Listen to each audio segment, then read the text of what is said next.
Assalamualaikum warahmatullahi wabarakatuh. Saya Maulana Iskandar dari kelas KPI 4C. Tujuan dibuatnya video ini untuk memenuhi salah satu tugas mata kuliah komunikasi massa dengan dosen pengampu Bapak Muhammad Syaifuddin. Baik, langsung saja. Kali ini saya akan membahas mengenai 5 teori komunikasi massa dan juga contoh kasusnya. Teori yang akan saya bahas pada kali ini yaitu yang pertama hypodermic needle theory, kemudian cultivation theory, kemudian spiral of silence theory, kemudian agenda setting theory, dan juga media equation theory. Langsung saja, yang pertama yaitu hypodermic needle theory. Menurut teori ini, media massa memiliki efek yang sangat kuat dan langsung dapat mempengaruhi audiensnya. Jadi, media massa dapat mempengaruhi audiens dalam jumlah besar secara langsung dan serentak dengan cara menyuntikkan, menembakkan pesan yang tepat yang telah didesain untuk menghasilkan respon yang diinginkan. Kita ambil contoh pada iklan air mineral yang bermerek Aqua, di mana pada saat produk air mineral ini dipublikasikan secara langsung bisa mempengaruhi asumsi khalayak bahwa air mineral dalam kemasan itu adalah Aqua, sehingga sampai saat ini Aqua sudah terdoktrin di ingatan khalayak walaupun sudah banyak merek-merek air mineral dalam kemasan yang bermunculan. Kemudian yang kedua yaitu cultivation theory atau teori kultivasi. Kultivasi artinya proses kumulatif yang disebabkan oleh televisi dan menuntun pandangan audiens terhadap realitas sosial. Jadi, menurut teori ini, kebiasaan menonton televisi pada jangka waktu yang lama akan mempengaruhi pandangan audiens terhadap dunia.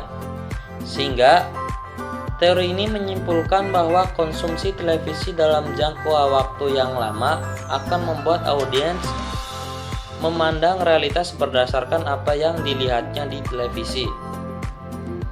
Sebagai contoh, semakin sering kita menonton suatu sinetron, kita akan semakin beranggapan bahwa sinetron itu adalah suatu realitas.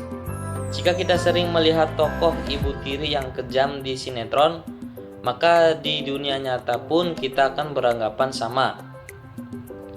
Kemudian bagaimana sih proses kultivasi itu terjadi? Proses kultivasi terjadi karena mainstreaming. Mainstreaming merupakan tindakan menstabilisasi dan homogenisasi pandangan dalam masyarakat. Kemudian resonansi. Resonansi terjadi ketika berbagai hal yang kita lihat di televisi sama dengan yang terjadi di kehidupan sehari-hari. Sehingga resonansi memperkuat kultivasi. Kemudian 3Bs of television. Apa saja sih 3Bs of television? Yang pertama yaitu blurs, artinya televisi mengaburkan pandangan dari nilai tradisional audiens. Kemudian blends, artinya televisi menyatukan realitas dengan realitas yang sengaja dikonstruksi. Kemudian bends artinya televisi membelokkan pandangan audiens sesuai dengan kepentingan organisasi dan golongan belakangnya.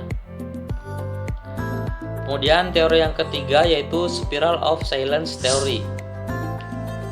Individu yang memiliki pandangan berbeda dengan pandangan dominan yang ditampilkan di media menyimpan sendiri pandangan mereka karena takut ditolak atau diasingkan dari masyarakat. Elizabeth Neumann menjelaskan bahwa media massa menyebarkan dan membuat masyarakat untuk tetap diam apabila mereka memiliki pandangan yang berbeda dengan pandangan publik, sampai sebuah proses penyebaran informasi yang berbentuk spiral dan mendominasi publik hilang dari pandangan publik.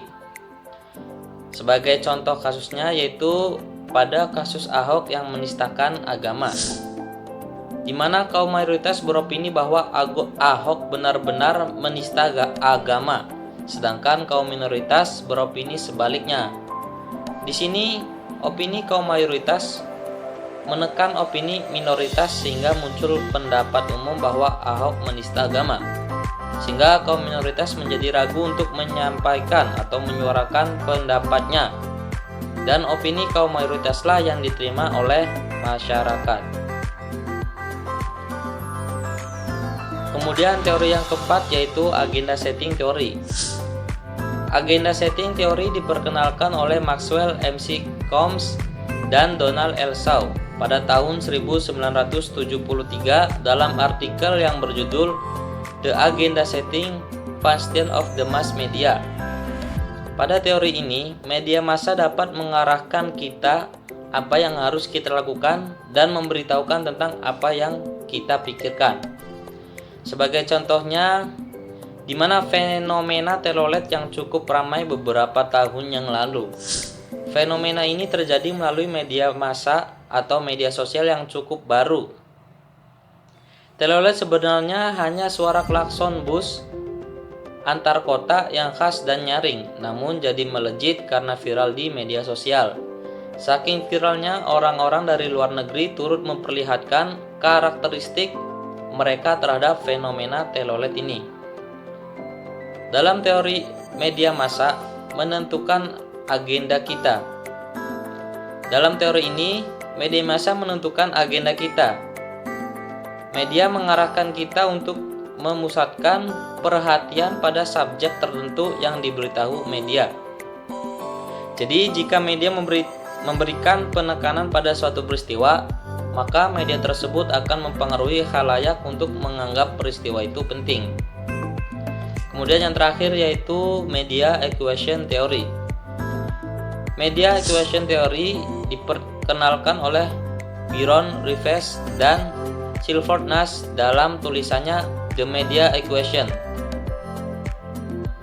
Teori ini ingin menjawab mengapa orang-orang secara tidak sadar dan bahkan secara otomatis merespon apa yang dikomunikasikan media seakan-akan media itu manusia. Dalam teori ini, media dapat diajak berbicara. Sebagai salah satu contoh nyata penerapan teori ini dalam kehidupan sehari-hari adalah ketika kita menonton sebuah film drama yang menguras air mata, di mana manusia sadar bahwa itu hanyalah sebuah film dan bukan kenyataan. Namun otak manusia merespon hal tersebut seolah-olah itu adalah sebuah kenyataan, sehingga kita akan meneteskan air mata. Manusia mampu untuk mensugestikan diri mereka sendiri bahwa semua itu adalah bukan hal yang nyata, namun manusia tidak mampu melakukannya.